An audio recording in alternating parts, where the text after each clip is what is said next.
Чиний эргэн тойрныхын чинь гадагшаа яваад, Америк яваад, Австрали яваад чил нэг ард үлдээд байгаа юм санагдаад байна. Эсвэл чам цаг байхгүй, эсвэл чам зөвлөхөн байхгүй юм шиг санагдаад байгаа бол. Өнөөдөр хоёул Америкийн сургуулиуд болон хизээ хаана яаж өргөлөө гэх талаар жоохон хичээл үзье. За үндсэн сэдв рүү орохоос өмнө өөрийгөө жоохон танилцуулчих. Нам Хүрлбаатар гэдэг.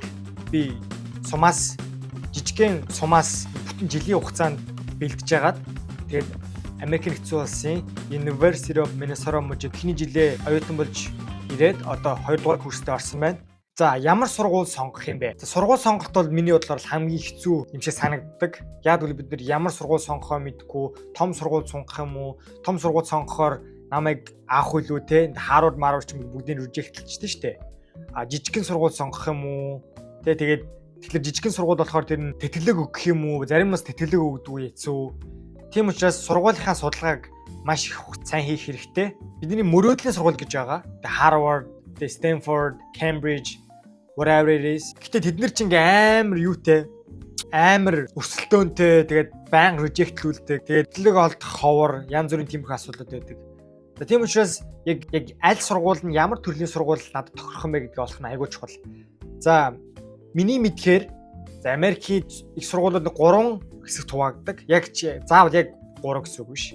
За эхнийх нь бол мэдээж University. University бол яг л их сургууль, Stanford, Harvard бүх төрлийн их сургуулиуд. Энэ бол нэлээд том, олон сурагчтай, олон хөтөлбөрүүдтэй тийм байдаг. За Community College бас дажгүй option. Яг гэвэл Community College нь манайхаар одоо Polytechnic College юм уу? Тийм учраас нэг яг мэрэгжлийн сургууль гэсэн үг. Тэгэхээр нэг инженер, янз бүрийн тийм мэрэгжил, тодорхой мэрэгжлэр явдаг. Ерөнхийдөө бол 2 жилийн хугацаанд хийх боломжтой байдаг.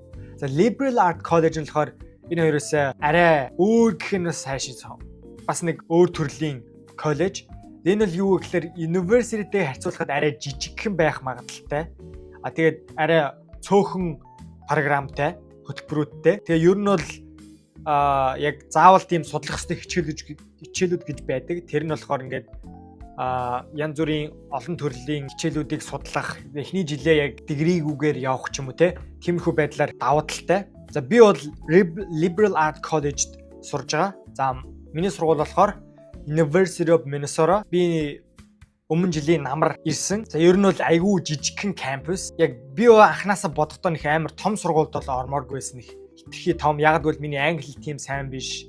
Тэгээд угаасаа англи сайн биш учраас мэдээж rejectlүүлнэ. Best option юу байсан бэ гэхээр энэ сургууль шалгуур нь гайгүй, тэтгэлэг гайгүй. Тэгээд ер нь манай сургууль жижигхэн учраас нэг тийм багштайгаа холбоотой байх, тийм янз бүрийн тусалцаа авахд айгүй хялбар байдаг. За дараачийн юм нь болохоор өргөдөл илгээх. Яаж өргөдлөө илгээх юм бэ? Хизээ хаана өргөдөл илгээх юм бэ гэхээр за ерөнхийдөө бол Америкийн сургуулиуд 8-9 сард одоо ер нь удахгүй өргөдөл нь нээгдэнэ.